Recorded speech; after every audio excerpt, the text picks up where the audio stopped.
I hope everyone doing well. So now many of you applied for 2024 Civil Service Prelims. So in this video, I am going to tell you about the proper structure of the examination and what are the subjects that include and their syllabus and the previous year question papers. The complete approach I will discuss with you in this video. So अब जो भी aspirants 24 के लिए application भरा है, तो अभी जो भी एस्पिरेंट्स स्ट्रगल कर रहा है अपने प्रिपरेशन, सो इसके अंदर इस वीडियो में हम बात करेंगे the proper structure of the examinations किस तरह से रहने वाला है। सो मेरे ही यूट्यूब चैनल में इससे पहले बहुत से ऐसे यूपीएससी के रिलेटेड वीडियोस को मैंने डिस्कस किया है, तो वहाँ पे किस तरह से आप प्रिपरेशन स्टार्ट कर सकते हो, सक्सेस रेशो क्या है और सिलेबस को डिकोड करने के बारे में, और किस तरह से आप एक ही एग्जाम के ऊपर प्रिपरेशन करके दूसरे एग्जाम्स को भी किस तरह से आप क्लियर कर सकते हो। So before starting to this video, so do watch this playlist are available in my YouTube channel. Last video में मैंने बताया है जो भी आप एग्जाम के लिए प्रिपरेशन करता है तो उसको हर एक एग्जाम का डिमांड यहाँ पे डिफरेंट रहता है और उसके रिक्वायरमेंट भी डिफरेंट रहता है, तो आपको समझना चाहिए कि एग्जाम का डिफरेंस क्या है और रिक्वायरमेंट्स क्या है और डिमांड क्या है। अब बात करते हैं हम पैटर्न और scheme of the examination. So इस वीडियो में हम यूपीएससी का जो भी prelims and mains interview conduct किया जाता है तो उसका हम प्रोसीजर देखने वाले हैं and nature of the exam किस तरह से होने वाला है। ये सब्जेक्टिव एंड ऑब्जेक्टिव बेस्ड दोनों भी बेस्ड रहता है, यानी कि प्रीलिम्स में ऑब्जेक्टिव टाइप के क्वेश्चंस पूछे जाते हैं और मेंस में आपको डिस्क्रिप्टिव यानी कि रिटन एग्जाम लिखना पड़ेगा। तो यहाँ पे आपको हॉरिजॉन्टल एंड वर्टिकल नॉलेज का बहुत नॉलेज रहना चाहिए।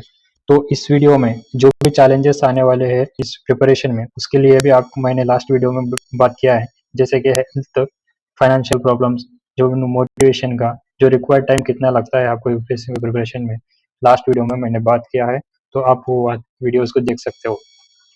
ये कंप्लीट यूपीएससी नोटिफिकेशन मेरे टेलीग्राम चैनल में आपको मिलेगा। तो अब इसके एग्जाम के लिए जो स्टेप वाइज प्रोसीजर रहता है तो उसके बारे में हम बात करेंगे। सबसे पहले आपका प्रीलिम्स एग्जामिनेशन रहता है, उसके बाद मेंस एग्जाम रहता है। तो प्रीलिम्स एग्जाम में टोटल 200 मार्क्स के 2 पेपर्स होते हैं, तो इसमें ऑब्जेक्टिव इन नेचर रहता है। तो जो सीसेट सेकंड पेपर जो रहता है सिर्फ क्वालिफाइंग इन नेचर रहता है। 33% ऑफ द पेपर आपको स्कोर करना पड़ेगा। तो मेंस में जो एग्जाम होता है उसके अंदर इंक्लूडेड क्वालिफाइंग पेपर्स 2 होते हैं और 9 जो मेरिट बेस के लिए काउंट करते हैं वो सब्जेक्ट होता है। तो यहाँ पे ऐसे होता है GS1 होता है, GS2 होता है एंड GS3 एंड GS4 और 2 ऑप्शनल पेपर्स के होते हैं। तो कंप्लीट हर एक पेपर्स यहाँ पे 250 मार्क्स के लिए होता है एंड 3 आवर्स यहाँ पे टाइम रहता है। टोटल ग्रैंड टोटल यहाँ पे 2025 टोटल मार्क्स होते हैं, इसमें 275 इंटरव्यूज यानी कि पर्सनालिटी टेस्ट के लिए दिया जाता है। अभी हमने देखा है जो प्रीलिम्स के लिए एग्जाम कंडक्ट किया जाता है उसमें 2 पेपर्स होते हैं एंड पेपर 1 का जो सिलेबस होता है यहाँ पे दिया हुआ है, इसी को मैंने हाईलाइट किया है। ये मेरे यूट्यूब टेलीग्राम चैनल में भी मिल जाएगा आपको। इस जो सब्जेक्ट्स है यहाँ पे प्रीलिम्स में जो पूछे जाते हैं, करंट अफेयर्स रहता है, history, geography and economics, polity and environment and science. In subjects को हम कोर सब्जेक्ट भी कहते हैं। तो ये जो पेपर में होते हैं डिफरेंट सब्जेक्ट भी इंक्लूड किया जाता है, जैसा हायर एंड सोशल स्कीम्स के ऊपर भी यहाँ पे क्वेश्चन आते हैं। ऑलराइट, सो ये कम्प्लीटली जीएस पेपर का 1 का सिलेबस होता है। यहाँ पे जीएस पेपर 2 की हम बात किए तो जो कम्प्लीटली सीसेट बेस्ड रहता है, तो इसको सिविल सर्विस एप्टीट्यूड टेस्ट भी कहा जाता है। क्वालिफाइंग नेचर रहता है, 35% आपको स्कोर करना पड़ेगा और मल्टीपल चॉइस यानी कि ऑब्जेक्टिव टाइप क्वेश्चन होते हैं। सो अभी हमने देखा है एग्जाम का स्ट्रक्चर किस तरह से रहता है। अभी सब्जेक्ट्स की बात करेंगे। इन जो सब्जेक्ट्स की बात की है तो यहाँ पे देख सकते हो एग्जाम का टोटल प्रीलिम्स की बात कर रहे हैं हम। प्रीलिम्स के अंदर पेपर 1 एंड पेपर 2 रहता है, तो ड्यूरेशन और मार्क्स एंड कितने क्वेश्चन पूछा जाता है इस यहाँ पे आप देख सकते हो।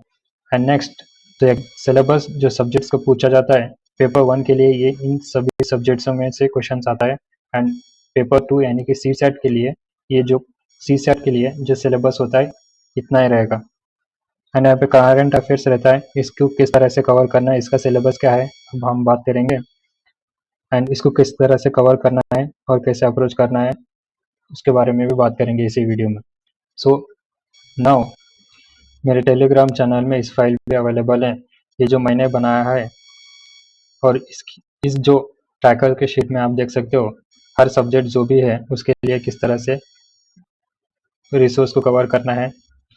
और यहाँ पे रिसोर्स के लिए ये यहाँ पे मैंने लिखा है, उसके बारे में बात करेंगे अब। एंड इसी तरीके से सिलेबस की जब हम बात करेंगे तो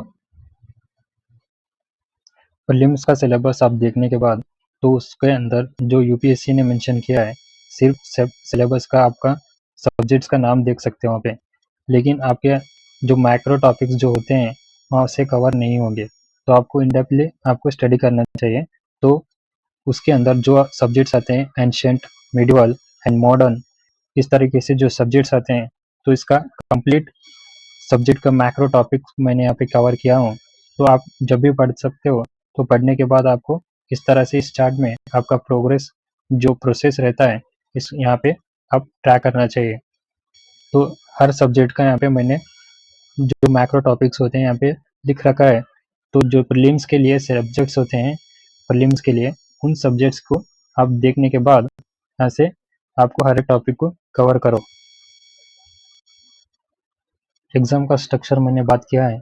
अब इस वीडियो में जो रिसोर्स फॉलो करना है हर एक सब्जेक्ट को आपने देखा है, इधर से जो भी सिलेबस होता है, सिलेबस रहता है तो उसका मैक्रो टॉपिक्स पैटर्न, जो एग्जाम्स रहते हैं उसका पैटर्न, और उस सब्जेक्ट्स का जो मिनी टॉपिक से होता है, मैक्रो टॉपिक जो होता है आपको मेरे टेलीग्राम चैनल से मिल जाएगा। अभी यहाँ पे जो प्रीलिम्स के लिए है, प्रीलिम्स के लिए बुक लिस्ट की हम बात करेंगे, आपको किस तरह से कौन सा सब्जेक्ट के लिए कौन सा बुक पढ़ना है। यहाँ पर देख सकते हो जो रिसोर्स होते हैं आपको 2 या 3 आपको रेफर करना चाहिए। तो इधर मैंने जो एसेंशियल मटेरियल जो लिखा है वो एनसीईआरटीज और बेसिक कवर करने के लिए जो बुक्स होते हैं उसका है। यहाँ पे जो बेस मटेरियल होता है आपका कोचिंग नोट्स और सेल्फ नोट जो होता है उसी को एक बेस नोट बनाना है। तो उसके बाद यहाँ पे एक वैल्यू एडिशन और रेफरेंस मटेरियल यहाँ पे और स्टैंडर्ड मटेरियल, किसी एक मटेरियल यहाँ पे आपको फॉलो करना चाहिए। तो जो यस पेपर 1 जो होता है, जो प्रीलिम्स के लिए जो सब्जेक्ट आता है आर्ट एंड कल्चर के यहाँ पे बात करते हैं। तो आर्ट एंड कल्चर के हम बात किया तो एनसीईआरटीज यहाँ पे बेसिक मटेरियल आपको पढ़ना है बेसिक के लिए। एंड सेल्फ आपके पास नोट्स रहेगा तो कौन से भी बेसिक या बेस मटेरियल बना लीजिए। एंड नितिन सिंघानिया बुक जो है उसको आप रेफर कर सकते हो, लेकिन सेलेक्टिवली आपको पढ़ना चाहिए। एंशिएंट एंड मिडिवल के लिए यहाँ पे ओल्ड एनसीईआरटीज बुक तमिलनाडु, और ओल्ड एनसीईआरटी अगर नहीं मिलेगा तो तमिलनाडु एनसीईआरटीज आप पढ़ सकते हो। तो मॉडर्न के लिए सिर्फ स्पेक्ट्रम ही आप पढ़ सकते हो, स्पेक्ट्रम के ही काफ़ी क्वेश्चन यहाँ पे पूछा जाता है। एंड नेक्स्ट जियोग्राफी के लिए जो बेसिक नोट्स होते हैं NCERTs 11-12 and PM of IAS का कोचिंग मटेरियल आप रेफर कर सकते हो, और एनी अदर कोचिंग मटेरियल भी आप कौन सा भी रेफर कर सकते हो। लेकिन आपको एनवायरमेंट जो पीटी 365 आता है यहाँ पे करेंट अफेयर्स के लिए इस पीटी 365 को आपको रेफर करना चाहिए। देन पॉलिटी में जो पॉलिटी के लिए एनसीईआरटीज होते हैं, जो बेसिक एनसीईआरटी बेसिक के लिए एनसीईआरटी जो इंडियन कॉन्स्टिट्यूशन एट वर्क जो बुक है 11 स्टैंडर्ड्स की उसको आप पढ़ लीजिए। एंड पीटी 365 जो विजन का आता है पॉलिटी के लिए वो कवर कर लीजिए आप। एंड उसके साथ जो लक्ष्मीकांत बुक होता है वो भी आप पढ़ना चाहिए। नौ प्रीलिम्स में यहाँ पे पूछा जाता है इंटरनेशनल रिलेशनशिप, उसके लिए आप विजन का जो पीटी 365 उसको रेफर कर सकते हो। एंड इकोनॉमी के लिए जो एनसीईआरटी है Indian economy and Tamil Nadu NCERT, ये दोनों बुक्स आप बेसिक के लिए आप पढ़ सकते हो। एंड यहाँ पे स्टैंडर्ड रेफरेंस की बात किया तो विवेक सिंह सर की जो बुक है उसको आप पढ़ सकते हो पीटी 365 इकोनॉमी के लिए, यहाँ पे करंट अफेयर्स के लिए यूज़ कर सकते हो। एनवायरमेंट की जब बात करेंगे तो जो एनसीईआरटी बायोलॉजी 12th में जो बुक्स आता है तो उसके लास्ट 4 चैप्टर्स यहाँ पे आप पढ़ सकते हो। एंड लास्टली जो पीटी 365 होता है उसको आप रेफर कर सकते हो। Then science and current affairs के लिए आप पीटी 365 पढ़ सकते हो, विजन आईएएस का होता है। Now I discuss the structure of the examination and the procedure of examination. So now I discuss completely about the subjects and their syllabus and the resources. Syllabus आपको mains का syllabus मिल जाएगा। Mains के लिए भी जो syllabus आपके में जो नोट्स प्रोवाइड कर रहा हूँ ट्रैकर्स, उसके ही अंदर आपको सब्जेक्ट वाइज यहाँ पे सिलेबस भी मिल जाएगा। Okay, and now previous year question papers की बात करेंगे। प्रीवियस ईयर क्वेश्चन पेपर के लिए प्रीवियस ईयर क्वेश्चन पेपर्स के लिए सिर्फ मैं यहाँ पे प्रीलिम्स की बात कर रहा हूँ। प्रीलिम्स के अंदर जो दो पेपर्स होते हैं, एक जीएस का होता है एंड दूसरा सीसैट के लिए होता है। ऑलराइट, सो ये दो पेपर्स के लिए अब जो यूपीएससी का क्वेश्चन पेपर है कंपाइल करके मैंने टेलीग्राम चैनल में छोड़ दिया है, वो आप यूज़ कर सकते हो। एंड सीसैट एंड जीएस के लिए दोनों भी मिल जाएगा। एंड टॉपिक वाइज के लिए आप 2015 से लेकर 23 तक जो क्वेश्चन पेपर से कंपाइल किया है यहाँ पे नॉट आईएएस ने, and I thank to them. So इन्होंने जो कंपाइलेशन बनाया है तो उसको यूज़ कर सकते हैं आप यहाँ पे। नेक्स्ट एनालिसिस जब आप करते हो तो नेचर ऑफ द क्वेश्चन देखना चाहिए आपको। तो नेचर किस तरह से रहता है, एक स्टैटिक और यहाँ पे करंट अफेयर्स बेस्ड क्वेश्चन यहाँ पे पूछा जाता है प्रीलिम्स के अंदर। And type of the questions की जब हम बात करेंगे तो type of the questions normally 4 type के क्वेश्चंस होते हैं।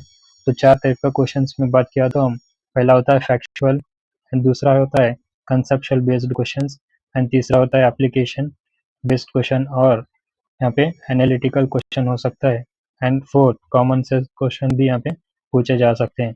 तो इस तरह से 4 टाइप के क्वेश्चन यहाँ पे जीएस 1 एंड सीसैट में भी दोनों में इस तरह से क्वेश्चन पूछे जाते हैं। एंड देन आपको एनालिसिस करते वक्त प्रीवियस ईयर क्वेश्चन पेपर का वेटेज देखना चाहिए हर ईच सब्जेक्ट्स के लिए। एंड हाई यील्डिंग जो भी सिलेबस थीम्स होता है सब्जेक्ट्स का, उसको रेफर करके आप सिलेबस को कवर करना चाहिए topic wise.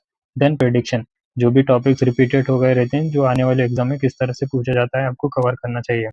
So now let's see, this is my telegram channel. I pinned all messages here. So which exams you are preparing for, so that every information about the exam I compiled in one post only. So if you are preparing for the UPSC exams and now click on this pinned message that is related to UPSC, you can come across this page. So in this page I uploaded every information about the UPSC exam. सो जो भी exam का syllabus होता है and UPSC और उसके लिए resource जो भी फॉलो करना है, एंड जो एनसीईआरटी बुक्स के लिए लिंक भी आप देख सकते हो। सो यूपीएससी के लिए जो भी कंप्लीट इंफॉर्मेशन रहता है यहाँ पे मैंने कंपेल किया है। जो ट्रैकर्स भी यहाँ पे आप देख सकते हो। एंड जीएस के लिए रिसोर्स की बात किया जाएगा तो जो भी बेसिक बुक्स होते हैं यहाँ पे ओनली आईएएस का भी आपको प्रीलिम्स के लिए पढ़ सकते हो, यहाँ पे दिया हूँ मैं। और इसी तरीके से previous year question papers and topic wise and सभी यहाँ पे मैंने कंपाइल करके एक ही जगह पे रखा हूँ, तो इसको यूज़ कर सकते हो। सिलेबस भी इधर ही मिलेगा आपको। ये complete information previous year question papers के बारे में आपको टेलीग्राम चैनल में मिल जाएगा। वहाँ से सब कुछ भी आप डाउनलोड कर ले सकते हो, एंड डाउनलोड करके आप देख सकते हो, प्रिपेयर भी कर सकते हो आपसे। So this is all about the UPSC upcoming notification for civil service exam. So I uploaded every information related to this exam in my Telegram channel. Join it and use all information in your preparation, and that will be more helpful for you. So ये सब कुछ भी जो preparation का मैंने information share किया है सभी टेलीग्राम चैनल में मिल जाएगा। एंड आने वाले जो भी वीडियो में किस तरह से आपको पढ़ाई करना चाहिए उसका हम बात करेंगे। ये सिर्फ वीडियो उन एस्पिरेंट्स को होगा जो एस्पिरेंट लास्ट 6 एंड 7 मंथ से जो प्रिपेयर कर रहा है, एंड जो फर्स्ट रीडर है, जो फर्स्ट रीडिंग करता है, तो उसके लिए जो फर्स्ट टाइम पे यहाँ पे थोड़ा डिफिकल्ट होगा, but resource syllabus and previous year question paper सब कुछ भी यहाँ पे अवेलेबल रहेगा। आप इस इंफॉर्मेशन को भी यूज़ कर सकते हो। Thank you.